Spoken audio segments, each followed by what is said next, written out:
Hi, I'm Dr. Britt Andreatta, and I want to talk to you today about amygdala hijacks.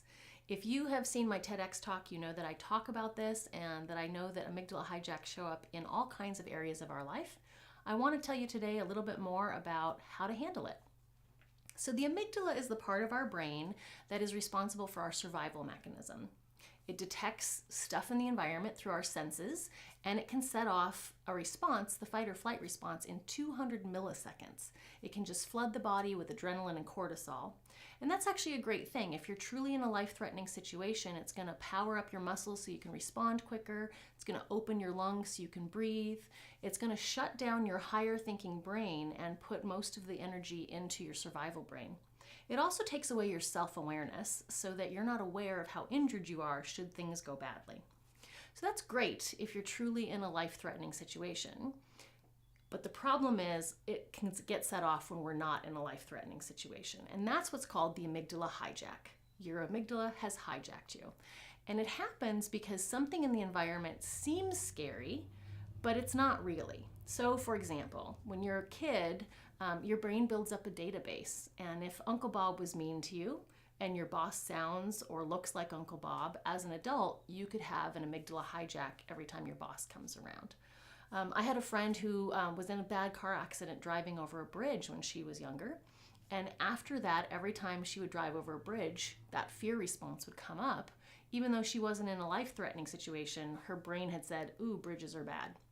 So that's how it happens.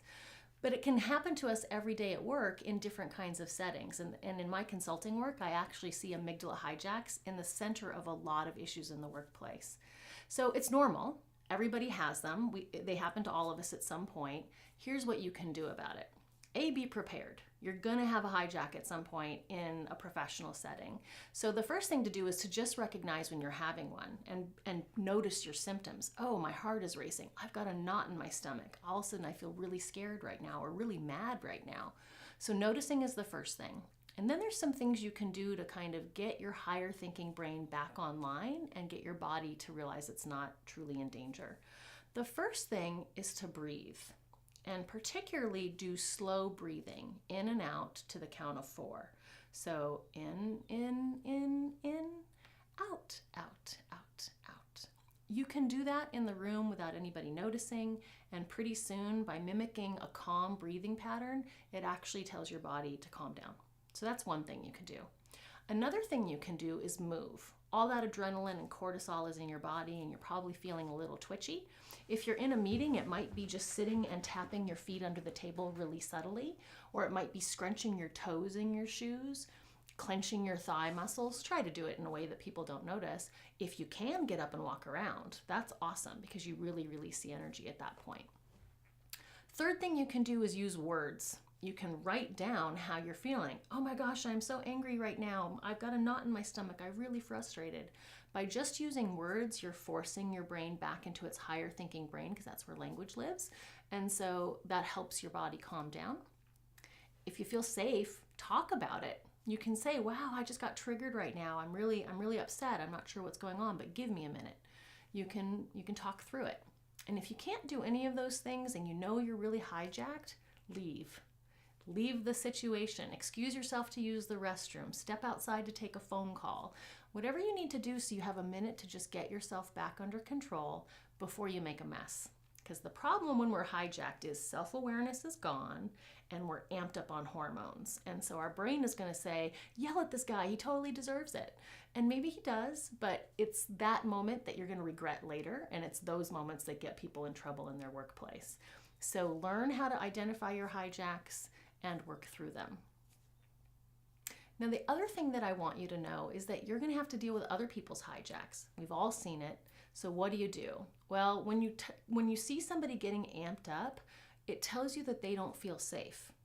They may not know it, but something in their body is telling them, I'm not safe in this moment. So if you can dial down any aggressive language or posturing you're doing, it will help. It may also be nothing you're doing. It could be something from their past that's just getting set off, but they don't feel safe in that moment. So if there's anything you can do to help them feel heard, like, I can tell that you're really upset about this, or gosh, it seems like this is really important to you. Tell me more about that. If you can engage them in being heard, that will calm them down as well. The third thing is to just, give them some time and space. If someone's really losing it, is to say, wow, I can tell you're really upset. Why don't we put a pause on this right now and we'll come back to it tomorrow or even later this afternoon? You kind of give them some space to calm themselves down and not make a mess. Because the bottom line is when someone is in that hijack, the lizard part of the brain is taken over and they are not capable of making better decisions. So why keep talking about whatever the issue is? So those are some things. And then the last thing I would say is, don't judge them. We all have hijacks. We've all had moments where we haven't been our best self. And the last thing someone needs is to be judged. So those are some tips you can use for managing your own hijacks, hanging in when someone else is hijacked, and getting through the moment till you can get back to your best selves and be at your highest potential. And the last thing I want to tell you is if you're in a leadership role, you're a leader of a company, you're a manager of other people, you're a parent, you're a teacher of any level, or you're a healthcare professional, I would say to you, think about how you can help other people know about amygdala hijacks. If you can teach them a few things about how natural and normal this process is, but also what a mess it can make, and give them a few pointers, we're well on our way to having a more emotionally intelligent society and more successful people. So you play a key role in helping other people rise to their potential. Think about how you can do that. Also think about the environment that you're in charge of. Is there anything going on that's setting off amygdala hijacks? For example, if you come into the room and yell at people, because you're in a position of power, that's going to set off other people's fight or flight response. Typical performance evaluations where we rate people and tell them about their faults can be something that sets off performance, the amygdala hijack. Same with getting graded at school. So just think about the amygdala hijack and the kinds of things that you have control over and do your best to help others achieve their best.